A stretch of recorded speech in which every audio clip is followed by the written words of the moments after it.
Good Friday afternoon to you. It's 4 o'clock in time for Sports4CLE. Hope your holiday weekend is off to a great start. Plenty of Browns to talk about a little later in the show. Lance Reisland will be along, some video analysis of what the Browns secondary might look like under Jim Schwartz. But we begin. Pete Prisco from CBS Sports, this is from the NFL on CBS, talking about what he expects to see from the Browns in 2023.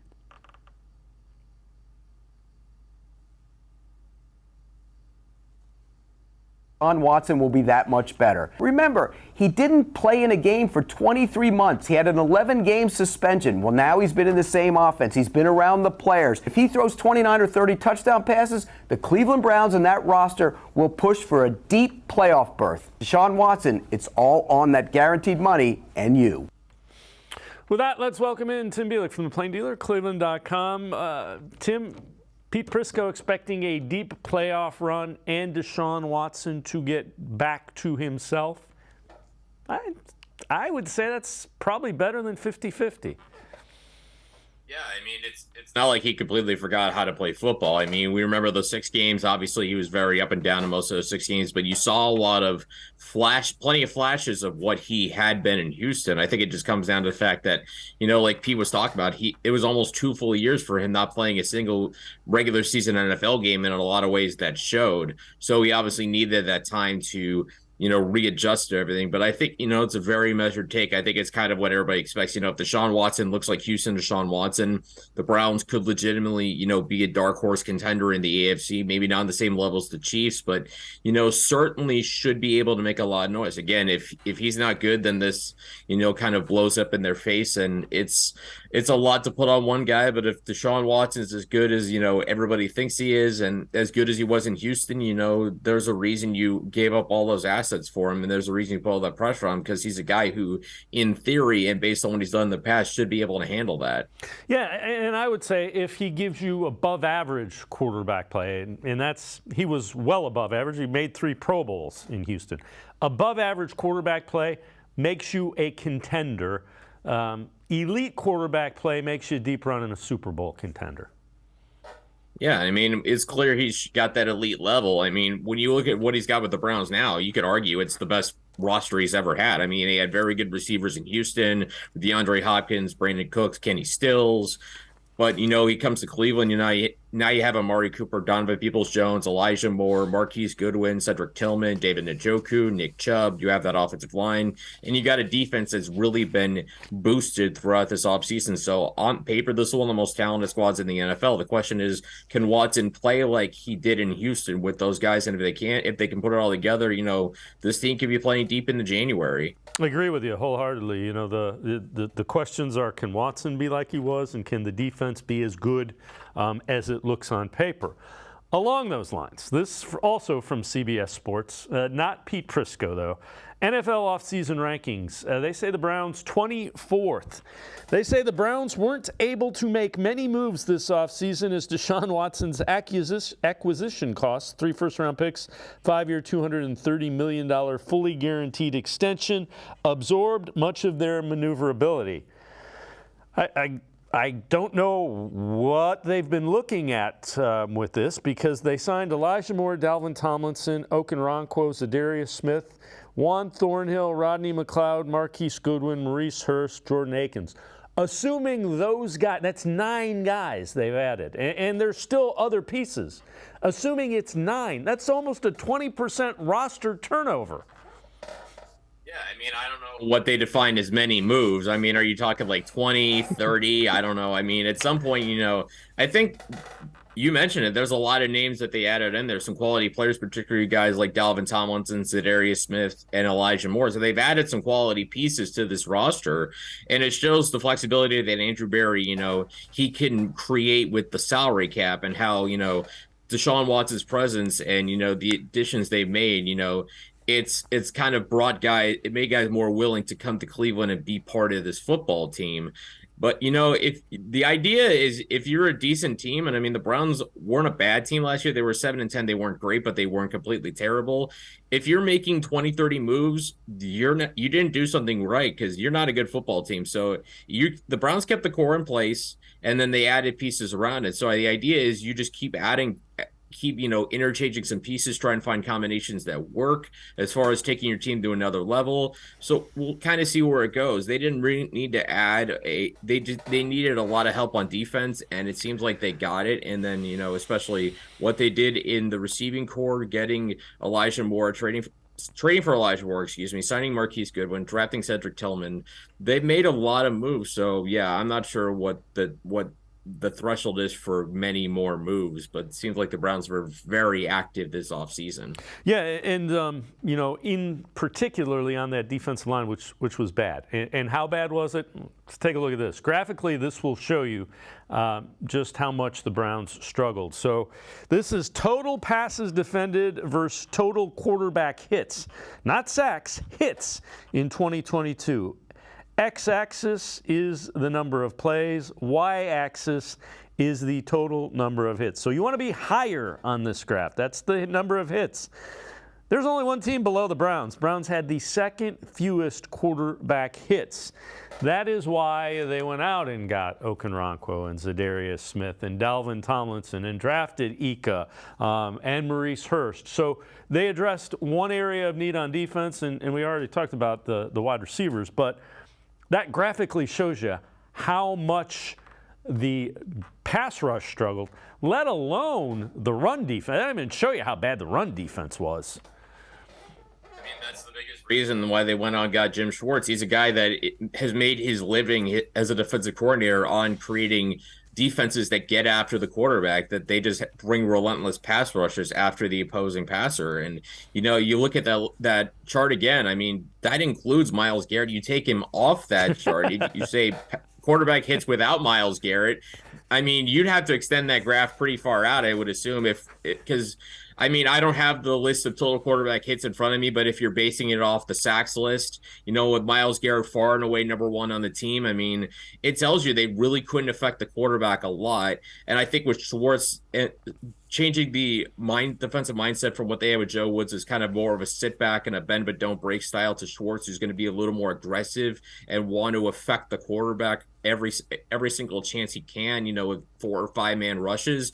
There's no reason that number shouldn't go up, and especially again with the help that they added to Myles Garrett with Okoronkwo and Zadarius Smith in particular. Yeah, along those lines, let's take a look. This is from Dog Pound Daily. AFC North team pass rush rankings from worst to best in 2023. So it's a projection by a local group. But Ravens, Owe, Matabuke, and Bauer, they rank 4th. Bengals, 3rd with Hendrickson, Hubbard, Miles Murphy, Osai. Steelers, 2nd, Watt, Highsmith, Cameron Hayward.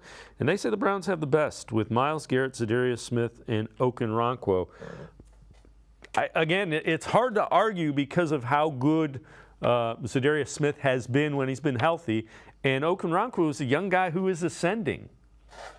Yeah, I mean, when you look at that list, I mean, what do you have with the Browns? You have a cornerstone pass rusher, Myles Garrett. You have a guy in Zadarius Smith who might be in the next group below that.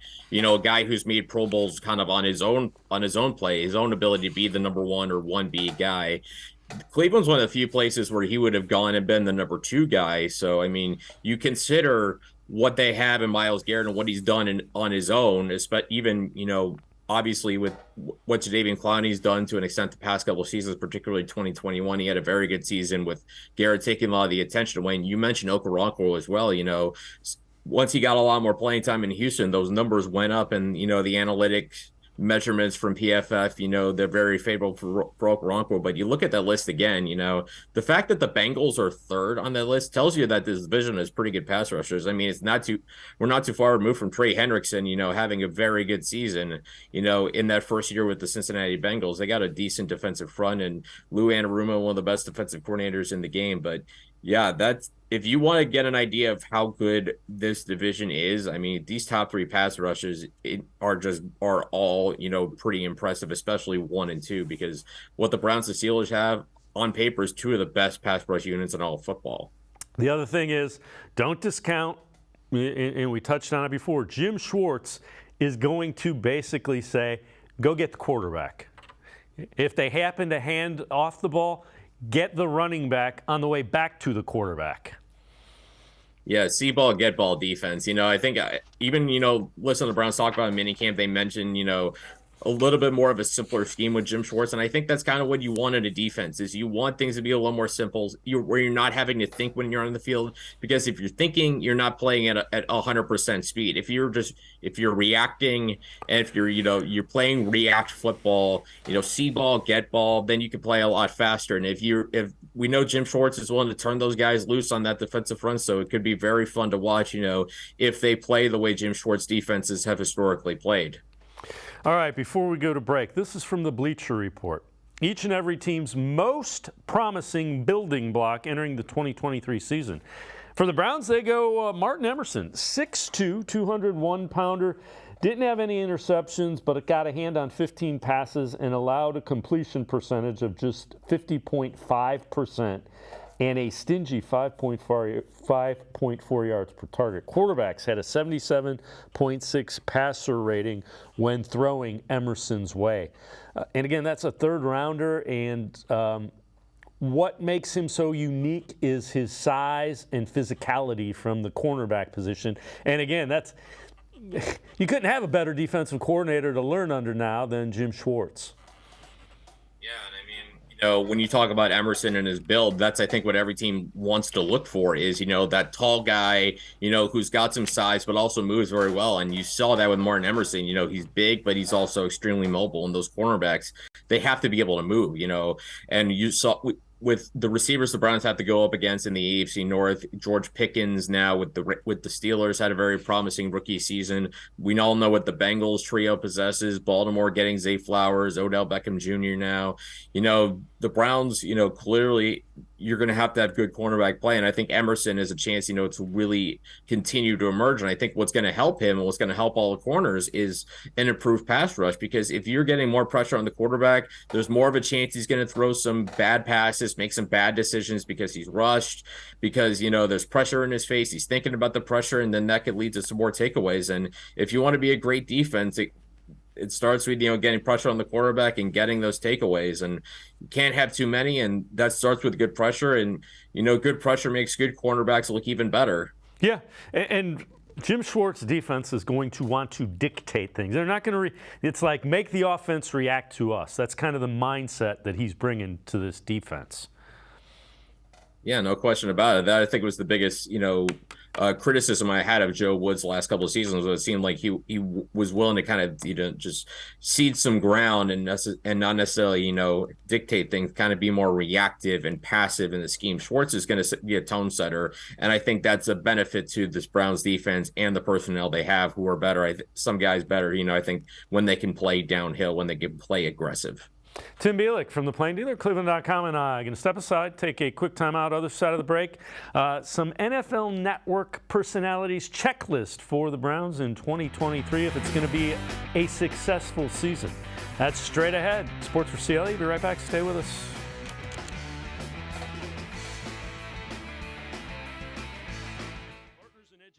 Program recognizes role model students and teachers from across Ohio. Nominations can now be done completely online. To nominate a deserving teacher or student, go to ohiolottery.com. In the About section, find Partners in Education. There you will find links to the nomination forms. Students, kindergarten through 12th grade, can be academic all-stars.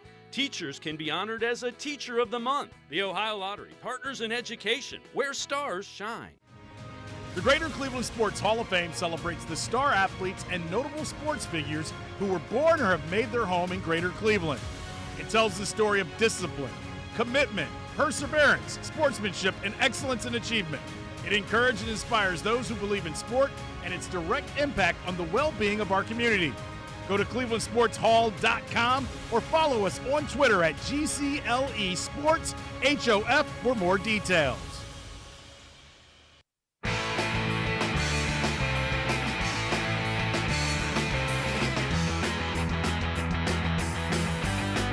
We continue talking Browns with Tim Bielik from the Plain Dealer and cleveland.com. Tom Pelissero from NFL Network's Good Morning Football with his checklist for what the Browns need in 2023 to have a successful season.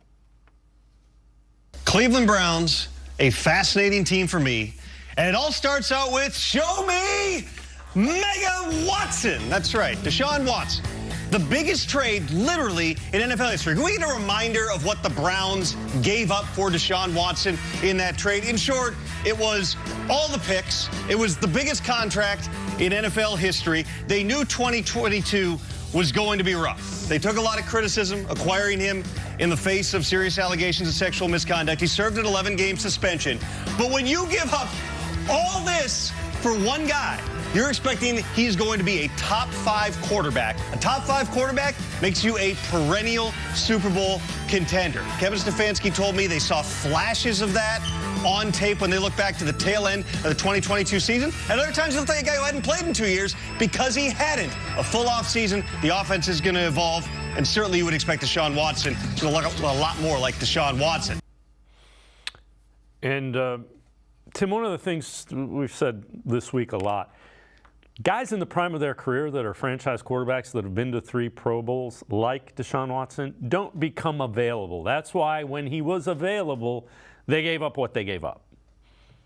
Yeah, it kind of felt like a once-in-a-generation type of trade. I mean, like you said, these guys don't just become available. I mean, Patrick Mahomes probably will never become available in a trade. Joe Burrow will probably never become available in a trade. And, you know, considering the talent the Browns had on the roster at the end of the 2021 season, you know, unless you're willing to give up those picks to move all the way up in the draft to draft a rookie quarterback that you don't know for certain is going to be really good, you have to be willing to make that gamble. And I think in some way you have to admire the courage of Andrew Berry and the Browns to be willing to make that move. Obviously came with a lot of, you know, criticism because of the things that Deshaun Watson was accused of and, you know, the lawsuits against him, serving his suspension. You know, there's still a couple of those things going on. We'll see when those kind of finish up and what the final toll of all that is. But, you know, when it comes on the field stuff, you know, this is Watson's first real chance, I think, to show that he was worth the contract. If he goes out and throws 30+ touchdowns, Browns win 12 games this season,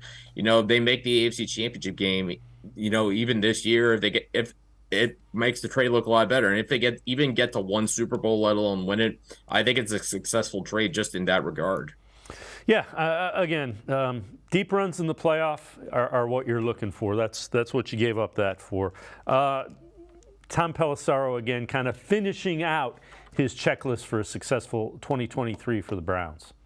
Number 2, let's salute your Schwartz. That's right, Jim Schwartz back in Cleveland, where he got his start under Bielik. That's right, in the mid-'90s as a scout in Cleveland. His last DC job was in Philly, where he helped the Eagles win a Super Bowl. He's going to be aggressive. You're going to see those wide 9 fronts that Schwartz favors. There's going to be a lot of favorable matchups for Myles Garrett and Zadarius Smith in this defense. Those 2 guys should absolutely eat. And finally, number 3, it's time, guys.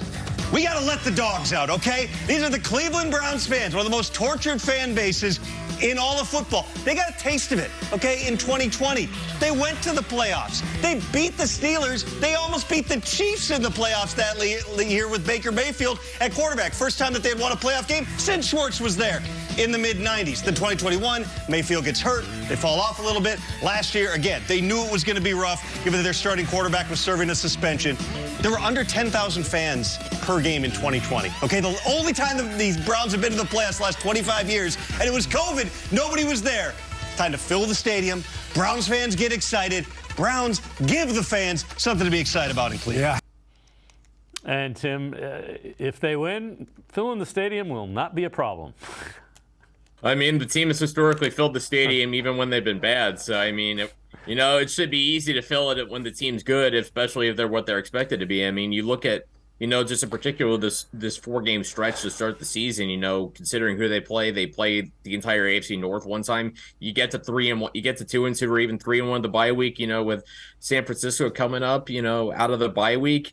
that'll be a very tough game, but that's where I think you generate some buzz is if you have a hot start to the season. If Deshaun Watson looks like Deshaun Watson, he's throwing like 3 touchdown passes a game. If he looks like a Pro Bowler, if if Myles Garrett and Zadarius Smith look like a dangerous 1-2 combination at defensive end, getting a lot of pressure on quarterbacks. History has shown it doesn't take much to fire up the Browns fan base, and I think that's going to be the way it is for a little while until they get sustained tastes of playoff success. We're talking multiple deep runs where it's just kind of maybe not desensitized, maybe that's kind of not the right word to use, but while it's still kind of fresh, the joy of being a winner, I think that is kind of where I think the Browns fans want the team to be. It's still kind of a show me phase, but again, great September, it could be enough to really get the fans back on the get the fans really back on the bandwagon. And when these fans are fired up, Cleveland Browns team could be a tough place to play if those fans are as loud as we've seen them be. This is from an interesting tweet from it's Mac tweet. Amari Cooper, when lined up in the slot, is first in NFL passer rating when targeted, 157. Also tied for third in touchdowns, despite being 18th in targets with 126. Bottom line is they're going to play him in the slot. They're going to play him all over the place. It's part of the versatility is kind of the word for the year for Browns, both offensively and defensively. Yeah, I mean, I think that speaks to, how Andrew Berry's built this receiving core. He hasn't built it where they're all tall guys, where they're all fast guys. It's kind of a mix and match where you can really move a lot of different guys around. And, even that trio we expect to be starting, Amari Cooper, Donovan Peoples-Jones, Elijah Moore, they could be all moving all over the place. You could see Amari Cooper in the slot, DPJ in the slot, Elijah Moore could certainly be in the slot. You can move a lot of guys around. We know Kevin Stefanski's creative as a play designer, as a play caller, so no reason why, we shouldn't see Amari Cooper in the slot. And if you look at those numbers, it makes sense when you consider Amari Cooper's game. He's got plenty of speed, but his number one strength is his ability to get open. He knows how to create separation. And when you're talking about slot receivers, the number one thing teams you look for when you're trying to find a slot receiver is, can he get separation? He doesn't need to be the fastest guy, but he needs to be able to get open, because the corners he's going against usually are smaller, twitchier guys. And if you can separate from those guys, you should be able to separate from almost anybody. Yep. The other thing it does, it gives you matchup versatility, because you can also play Elijah Moore in the slot, so it's going to depend on who the opponent has defending the slot as well. All right, so this is kind of interesting as well. It's from Dog Pound Daily. 3 most overrated Browns on the 2023 roster. Number 3, they go with a rookie, Siaka Ika, defensive tackle. Number 2, guard Wyatt Teller, who is generally regarded as one of the top guards in the NFL. And number 1, they go with cornerback Greg Newsome. Great rookie year, not as good a season ago, but when you look at that, I think there are reasons that you have those guys on the list. Greg Newsome playing out of position. He's not a slot corner. He played there and was okay. Teller, injured calf. That's a terrible injury for a guard to be playing with. And Ika, he's a rookie. I'm not sure what you expect from a rookie third-round pick. It's like maybe you kind of have to adjust your expectations. Yeah, I mean, he's a rookie drafted at the end of the 3rd round with a compensatory pick there. I mean, it's kind of hard for me to call that overrated, because he hasn't played a single second in the NFL. He's not going to get to until September 10th when the season opens against the Bengals. He's not going to get to play in the NFL until then. So I can't really call him overrated by any stretch of the imagination. Maybe he felt like, not the defensive tackle I would have necessarily taken in that position, but I can understand the reason the Browns took him. It's to fill that specific role as kind of a bigger run-stuffing defensive tackle. When I look at Wyatt Teller, obviously, playing on the other end of the offensive line, like Joel Bitonio is one of the better guards in all of football. The fact that the Browns got him for such a cheap price and he's turned into what he is now, it's hard to call that overrated. To me, I can understand it to an extent, but to me, what he is also is he's a guy that if you have to create cap space for 2024, if you have to create maneuverability, he could be a piece that, helps you get there, whether by releasing him or trading him and picking up an asset for down the road.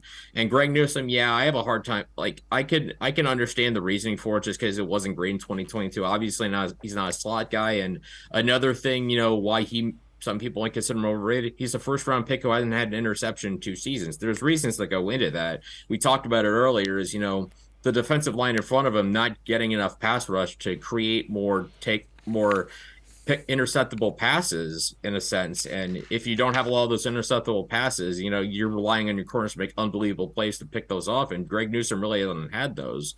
But I think, with Jim Schwartz as the defensive coordinator, with understanding how a guy like Greg Newsome wants to play and where he's most successful, I think is a good thing to have. And I think maybe we'll start to see more of the benefits of that, starting this fall.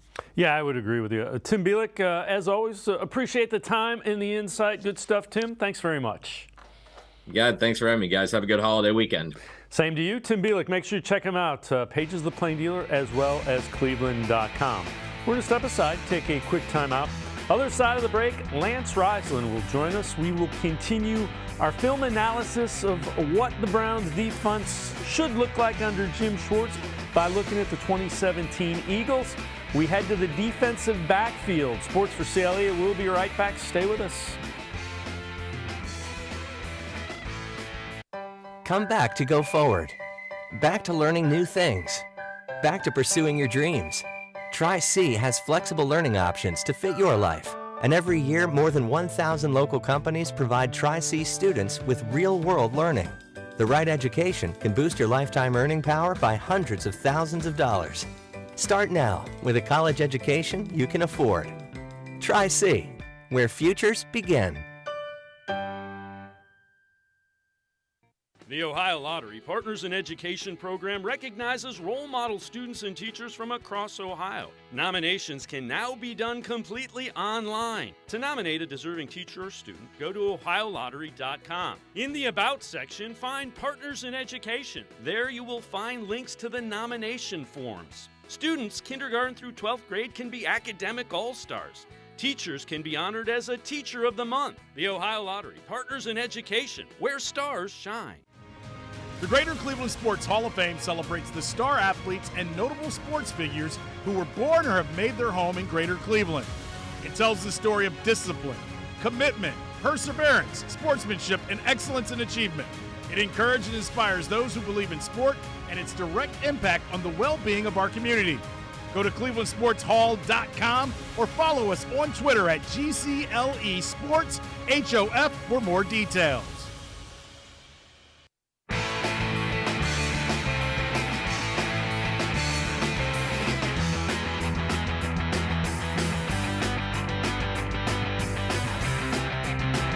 Sports4CLE continues. We continue to take a look at what the Browns defense under Jim Schwartz could look like this season by looking at what his defense with the Super Bowl winning Philadelphia Eagles looked like in 2017. Let's welcome in Lance Reisland for our film and video analysis. And Lance, we've gotten to the point. Let's take a look at the secondary. What kind of set the stage for us with the secondary and what we expect to see from Jim Schwartz's secondary?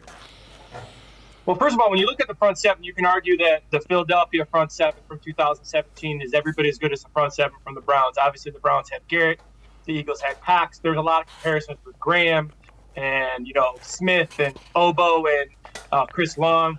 But I would argue that the secondary of the Browns that they have on paper is much better than the Eagles had in 2017, their ability to cover in man coverage. The Browns are loaded in the secondary, and they have all the pieces that kind of make Schwartz's defense work. They're going to have that one high at safety with Thornhill. They're going to have the guy down in the box with Delpit. They got Emerson and Ward and Newsome as their cover guys. The thing that you see that the Browns have yet to kind of accomplish is that attitude, the attitude that the 2000, not only the secondary of the Eagles, but the whole defense kind of brought to every game and every play. They play with their hair on fire. It's something the Browns have not done yet, but that comes with the coordinator. So I think Schwartz will get these guys going. But this secondary is very, very good. And Schwartz has said as much. He said it's probably the most talented secondary that he's had to work with. Let's take a look. You refer to this as a robber look, so tell us what we see here and why it is important. Well, you're going to get, first of all, you're going to get with, you got Tom Brady throwing the ball. You got a 4th and 5, and what I like is that they're going to challenge even Tom Brady. They're going to make him throw the ball deep, and the percentage over 20 yards at any level is a lot less. You're going to see Corey Graham kind of comes right on the Super Bowl stigma there. He kind of drops down, so they show a 2 high hat look, but in reality, most of the time, Schwartz is going to be a 1 high hat. Now, watching more and more film with the secondary, not only we talked about Delpit being down in the box and Thornhill being deep, but this group here, this has McLeod on the team, and McLeod's going to be a great teacher, but McLeod plays both down in the box like Delpit. He plays deep. Jenkins does the same thing. You're going to see him on a tackle. So this defensive secondary not only has to be talented, they have to have attitude, but they got to be versatile. They got to play all the positions. They got to be able to cover multiple positions and play multiple positions. And this is just a great play by Mills. You watch him on film.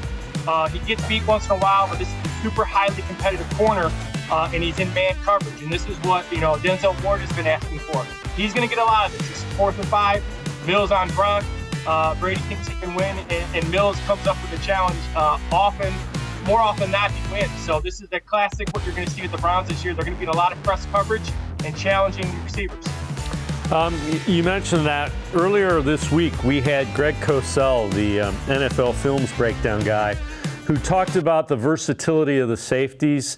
And the thing that he said is the reason it's so important is if a safety can only play in one of those positions, you're giving away what your coverage is. And I thought that was a really valid point, and it's why versatility is so important to Jim Schwartz. Well, yeah, so they can line up in that 2. That look I showed you, that robber look, they can line up in a 2, and they can be in 1 Yale, which is a 1 man underneath with free safety over top. They can be in cover 3, that match cover 3. They're going to play with Schwartz, that zone coverage that goes way back to the Saban days. They can do a lot, and those guys, not only that, it matches up with the front 7. So if they bring guys, they can drop ends who are athletic, and those guys can cover the flats. You're going to see linebackers. You're going to see Thornhill. You're going to see Delpit. Those guys play some linebacker looks when they only have 2 linebackers in, and the offense goes to more of a power run set. So these safeties need to do a lot. They need to tackle. They need to be a part of run fits. They need to be football players. The more I watch film on Schwartz, is those guys are kind of positionless. They're just really good football players, and I think that's why they've been so successful and why he's been so successful. We're going to take a look at this next clip, and it kind of indicates the tight coverage, and the Browns are built to do this. Well, the thing I like here is this is Darby. So Darby comes up a lot of film. You don't hear a lot about him from 2017. He comes up with a lot of plays. The thing I like about Darby is he plays with a tremendous attitude and want-to and desire. Again, that's something the Browns got to show, that fight on every play. There is never a snap, either with the defensive line, the linebackers, or the secondary, where the 2017 Eagles look like they're not prepared and ready to play. And Darby's a classic example. So again, he's in man coverage here, or zone where that guy's running curl in his zone, which kind of makes him be in man coverage, and he breaks up the football. And again, this is the receiver is something that Schwartz will have. All these DBs and these 3 DBs the Browns have can do this really well. Yeah, and again, that's just a throw that you never want the quarterback to make because it looked like it was to the defensive back because he broke on it. You mentioned the versatility. This next clip that we're going to take a look at, Jenkins, one of those safeties, is playing a different position down in the box.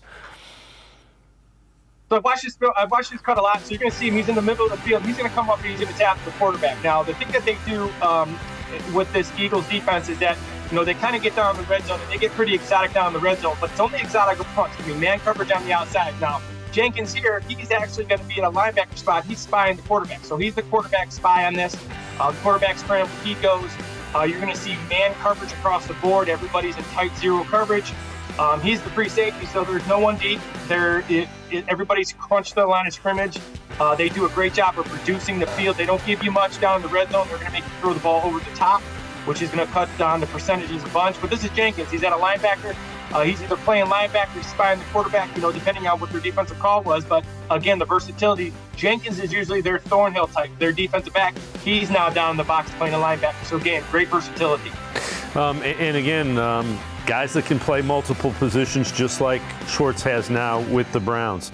All right, this next clip is a 3rd and 7 look, and it's kind of the front and the back being married. Take us through what you see here. Well, you said it best. So Mills here, he's going to read the quarterback. So you got a 3rd and 7. Obviously, Mills knows with either a 4 or 5 man, 6-man pressure, the Eagles constantly get pressure. Now 3rd and 7, they know it's pass. He assumes that Cox or Long or Graham, they're going to win their one-on-one. So he's jumping this sticks route. So this is a classic route everybody has run. It's got, some people run outs or curls, but it's a sticks route. So you're running your routes to sticks, either an out route or a curl route. And he knows, because of what his defensive front does, that this quarterback has to get the ball out. And so he's able to jump this route because of that. And again, that's that marrying you're talking about. The defensive back, they're all on the same page. They're football players. They're not stuck in a tunnel. They're guys who understand what's going on. They understand the fronts and coverages.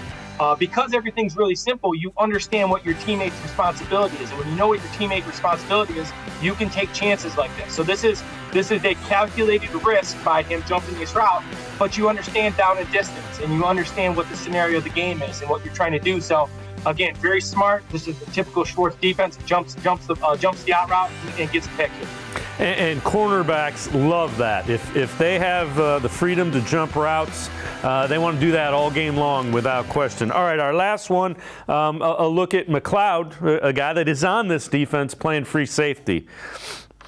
So again, these guys don't understand this is no. So now he's at the free. Jenkins is usually here, but Jenkins may be down in the box, or he play corner sometimes. They're very versatile in what they do. And McLeod's a guy who is not only going to be a good backup, but he's a guy who can be another coach on the field in the Schwartz defense. So he's gonna limit the amount of time needed to teach this to Thornhill and to Delpit, and he's a guy who can be in the box too. And I think Delpit can play, the kind of linebackers you. I wouldn't be surprised if you see Delpit down as a linebacker and McLeod as a strong safety. They can do so many things. Again, the more you watch the film on this 2017 Eagles team, which is something I've really got a chance and really enjoyed doing over the last month, is that they play anywhere and everywhere. Guys do whatever they have to do to win matchups. They don't care who gets the credit. They're going to find a weakness. They're going to exploit it. McLeod here is his safety, something Thornhill will do very well. Just playing sideline to sideline. He's a free safety. He understands, again, keep it in front of you because that pressure is going to get there from the front. So McLeod's a very important guy for the Browns in terms of not only his play, but helping those young guys get used to this defense. Lance, let me ask you this. We've had a couple of voicemails this week and some other emails. How do you think Schwartz deals with a mobile quarterback like a Lamar Jackson, who he's going to see twice a year now? I can't imagine him not being aggressive. Well, first of all, I think they're going to crowd the line of scrimmage. So you're going to get the crowded line of scrimmage, regardless of how good the receivers are. Because again, they're going to crowd the line of scrimmage. They dictate. So they're not saying, "Oh, what if we get beat?" They don't care. So I think they're going to dictate. They're going to crowd the line of scrimmage. They're going to attack the box with numbers. I think you'll see guys like that. Might be a time where you get a Delpit at a linebacker, or you get somebody who's going to spy him. Now, the thing about Delpit and McLeod, these guys, because of Schwartz's defense, they have linebacker-type roles at times. So playing a linebacker in certain sets is not going to be a big stretch in terms of what the responsibility is. So I would expect the Browns to load the field with speed. I would expect them to crowd the line of scrimmage. I would expect them to say, you know what, I know the Ravens have some great guys, but we have great secondary guys, and they're going to put those guys.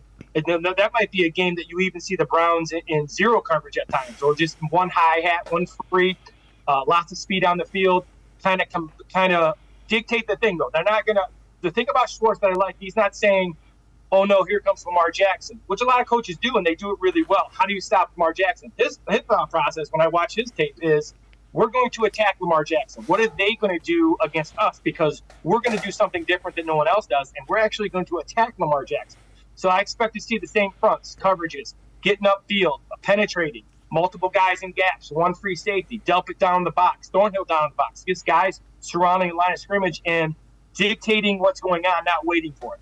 Yeah, I agree with you wholeheartedly, and I think it's going to be a different look than Lamar Jackson gets most weeks. So that's going to be very interesting to see. Lance Reisland, great stuff. As always, appreciate the time and the insight. Thanks very much, Lance.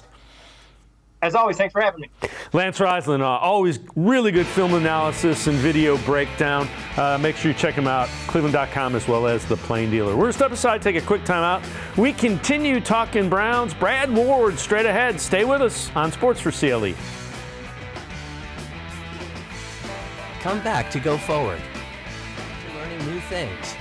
Back to pursuing your dreams. Tri-C has flexible learning options to fit your life. And every year, more than 1,000 local companies provide Tri-C students with real-world learning. The right education can boost your lifetime earning power by hundreds of thousands of dollars. Start now with a college education you can afford. Tri-C, where futures begin.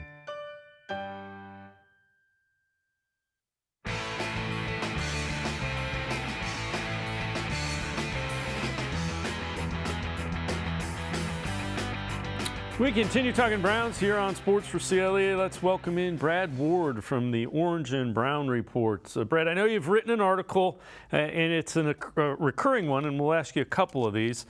Things I think I know about the Browns. First two, let's deal with. Jerome Ford will get every opportunity, and Stefanski and Berry no longer a package deal. Yeah, so from everything that we're hearing, or it feels like at this point that Jerome Ford has done enough or shown enough here this offseason that he will get every shot to be running back two.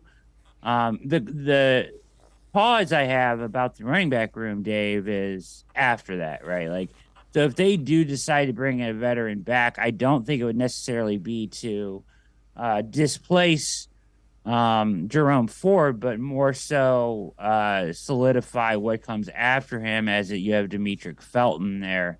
I don't know how great they feel about that.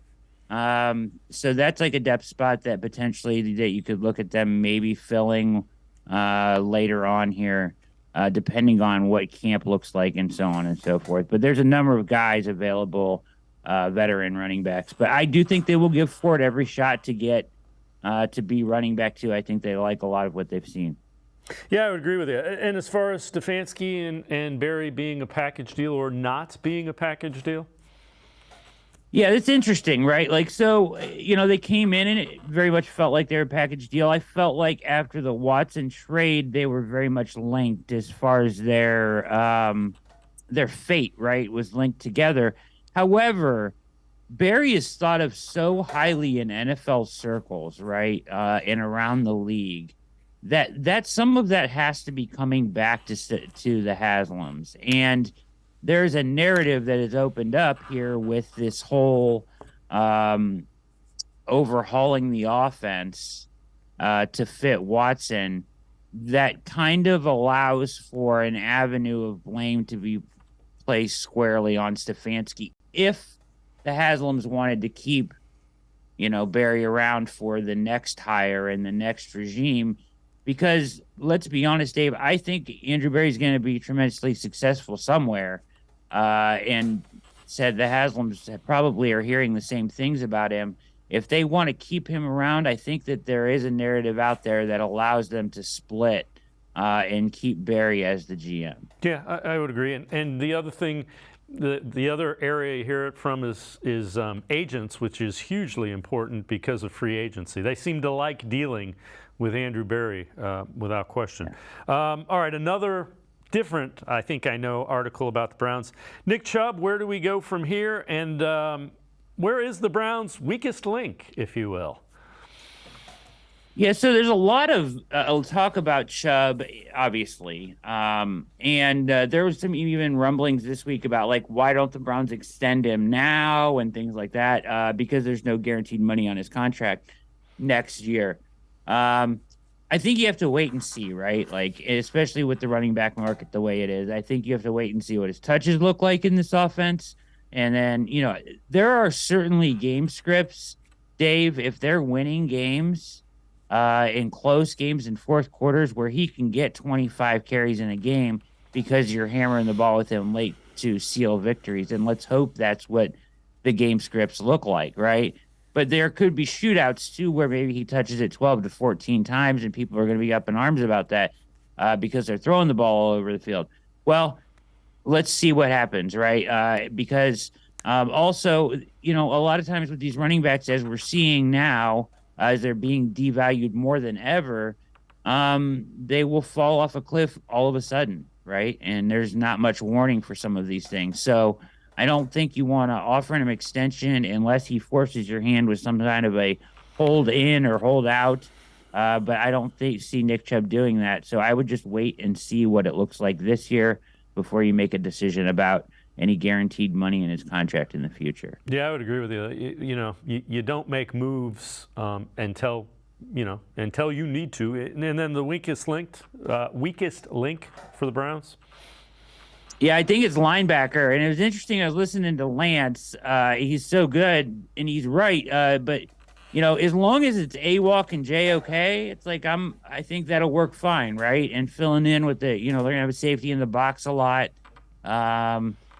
But this style that Schwartz runs with the defensive tackles getting upfield and getting increases and disrupting leaves the running back or the linebackers, to fill in and play the run aggressively behind them, right? A lot of times, if they're not two gapping, you're going to have to rely on your linebackers to come up and make tackles. And I worry about the health of Taki, or if JOK or AWalk is dinged, and we know what happened with Walker last year. The depth isn't really there for me. Like, I haven't seen enough from the guys after them in Phillips, in Fields. Don't have a lot of faith there. So that, to me, is kind of a weaker spot for them. Yeah, I think all of those are fair questions, without a doubt. Also, from another article, deep dive into Jim Schwartz's rotations at edge. And what do you think that rotation looks like? Yeah, so I went back at 2016-17 rotations and went through snaps. And his first year with the Eagles, he was reflecting in the offseason about the 2016 season, and he said it was too lopsided, his rotations, where he wanted to even them out more. 2017, they won the Super Bowl, and they drafted, I think they drafted Derek Barnett, maybe. I may be wrong there, but either way, they added a significant edge in the offseason too, and it evened out, right? Like, I think the most, I don't have the article in front of me, but the most a guy took was in the 60% snap range, right? Now, Miles has been up in the 70s, and he's a different guy, right? So you don't want to take him off the field unless you have to. But there's been a lot of games, I would say, where he looks gassed out there at times. So I am all for an even distribution as long as the right guys are in on the right downs and the biggest downs of the game. So, I mean, you're looking at 8-9 deep along the defensive line here and 4 or 5 deep along at the edge position. Yeah, and you know what? It usually leads to fewer injuries and more effective play throughout the course of all 4 quarters because of what you just said. Guys are not gassed. If you're not down on the field, you do not realize how much an offensive line and a defensive line beat on each other in an NFL game. It's brutal, absolutely brutal. Yeah. All right, this from the Insider's Orange and Brown Report, and we're talking to Brad Ward of the Orange and Brown Report. Name a pleasant surprise on offense and defense for the Browns. So I saw this question on the rundown, and I said, I forget what I answered in the actual Insiders, but I know that there are. So I like Jordan Akins as a surprise on the offense a lot. I think that he is a guy. I think on the offensive side of the ball, there's a potential for a number of guys, right? But I think Akins is one that people are kind of sleeping on, that I think he can really have a massive impact on this offense. The connection with Watson, and he's just a good tight end, good pass catching tight end. And I think he will provide something to this offense that has been lacking a little bit there. And then I think also on the defensive side of the ball, I think it's obvious that Rodney McLeod is going to be on the field in some fashion on the biggest downs of the game. You just can tell by the way he talks and the way Schwartz talks about him that he's kind of his guy, right? Like his on-the-field coach. So I expect him to be a bright surprise on the defensive side of the ball. Yeah, and I think you're right. I think he is probably going to play starter type snaps. So it might not be number wise, but I think you said it.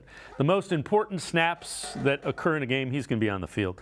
All right, before we go to break, again, from another article that you wrote, how was Nick Harris Wally pipped? Where does he stand? Where do we stand at center for the Browns now? It's a sad story, man, right? Like, you really dive into what he did that offseason. He got to start in Green Bay. Treader is, president of the Players Association, and all the bothersome, nuisances that came along with him being on the roster because of that. But no, he goes on, and it looks like Nick Harris is getting his chance. He stays in Cleveland all offseason. He puts on good weight. He, busting his rear end all offseason. He looks great. And then, second play in Jacksonville or whatever, he goes down for the season. Terrible story, right? And obviously, Ethan Pocic, as happens in the NFL, next man up, takes advantage of the opportunity and is now the starter and gets the extension. And then they draft Luke Whippler, and they drafted Dawson Deaton too. So you've got two other younger centers there. So you kind of feel bad for Nick Harris in this situation. And also a little bit too, like, I don't know if I mentioned it on this show before, but he has this hop technique, right, that he has used his whole career. And some guys do it, but he kind of hops back before he re-anchors when he snaps the ball, right? And after a significant knee injury, I wonder if he will be able to do the same thing. So I think that may be problematic for him. I can't say for sure because I haven't really, been exposed to what him getting bull rushed or anything since his injury. So we will see. But I just have a feeling like he really did get Wally pipped, and Pocic is going to be the starter. And what happens with Harris is he's going to have to earn his place on this roster, and it's going to be difficult with Whippler in there. Brad Ward from the Orange and Brown Report and I are going to step aside, take a quick time out. Sports for CLE, we'll be right back. Stay with us.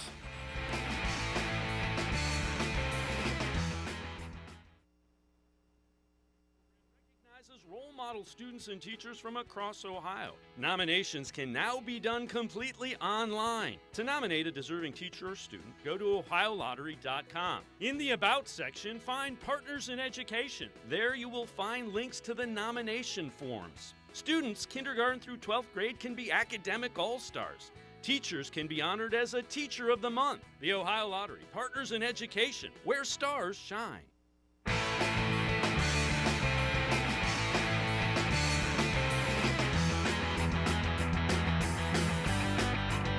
We continue talking Browns with Brad Ward from the Orange and Brown Report. This is from the Rich Eisen Show. Rich Eisen on the juiciest Super Bowl matchup possible for the upcoming season. I don't think this is possible. But what if the Cleveland Browns make it and the team they see is Baker Mayfield's Tampa Bay Buccaneers? What if Baker Mayfield takes the Tampa Bay Buccaneers back to the Super Bowl like Tom Brady in his first year of the new spot, and the team they see is the Cleveland Browns, who finally make it to a Super Bowl and with Deshaun Watson, and the person they see in front of them is Baker Mayfield? Wouldn't that be juicy? Yeah. We'd be so rich if this happens. What are you talking? You're looking at odds? Is that what you're saying? I'm calculating the odds for all of these matchups right now. Brad, I think Browns fans would take that in a heartbeat. I would take it in a heartbeat. I think Rich cracks me up. He has always got a different angle on the Browns. He loves talking about the Browns. He is so interested in everything, but he does like his Baker Mayfield stuff too. So, I mean, dreamland for the Tampa Bay Buccaneers, but hey, not so much for the Browns. You never know, right? Like, stay under the radar, take care of business, and see what Watson we get, and they have a chance. But I don't think Baker's going to be there anytime soon. Yeah, I'm with you. But again, if the Browns are there, doesn't matter who's there. All right. Right. Before I let you go, this is from Dog Pound Daily. Could Donovan Peoples-Jones have a career similar to Hines Ward? And they look at the stats. So year one, DPJ, 12 games, 14 receptions, 304 yards, 2 touchdowns. Ward, 16 games, 15, 246. Year 2, DPJ, 14 games, 34, 597. You see it. Year 3, DPJ, 17 games, 61 yards, 839 receiving, 3 touchdowns. Warden, 16 games, 48 yards, 672, 31 receiving first downs, 4 touchdowns. Again, a different era. They didn't throw the ball as much back then. And the thing that made Hines Ward so good, he was a nasty blocker, and they have outlawed the type of blocking he did quite often, which is the crackback block where, the blindside blocks. Hines Ward was single-handedly like the most frustrating player to watch as a Browns fan ever, because he always had that big grin on his face and he was beating you. Oh, it's just terrible. It makes me sick to my stomach. But yeah, Donovan Peoples-Jones. Listen, I think this is kind of a big question, right? Like, what happens to Donovan's?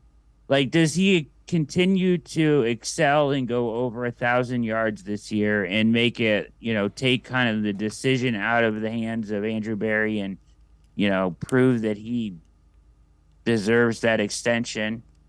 Or does, Goodwin, take the deep routes that, he was getting before? And does, the other added wide receivers and weapons, including Elijah Moore especially, get open more, or maybe find, space more often than he does? Because it's not like he's a terrific guy at getting separation. He's a more at-the-catch guy, right? Like, he's just good at catching contested balls and digging them out when they're down low, which is great. And you got to have a guy like that.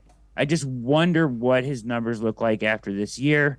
And it's important for him because I think his extension is on the line here. So it'll be very intriguing to see how he fits into what they do with this offense.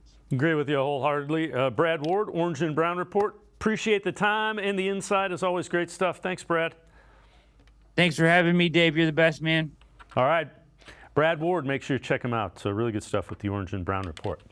Each week, in conjunction with the Ohio Lottery Partners in Education program, we recognize a role model student from somewhere across the state of Ohio. Today, we head to Aurora High School to meet McKenna Metzger, a junior who is one of the best softball pitchers in the area, as well as an outstanding student. The Ohio Lottery Partners in Education program is proud to honor McKenna Metzger, this week's Shining Star.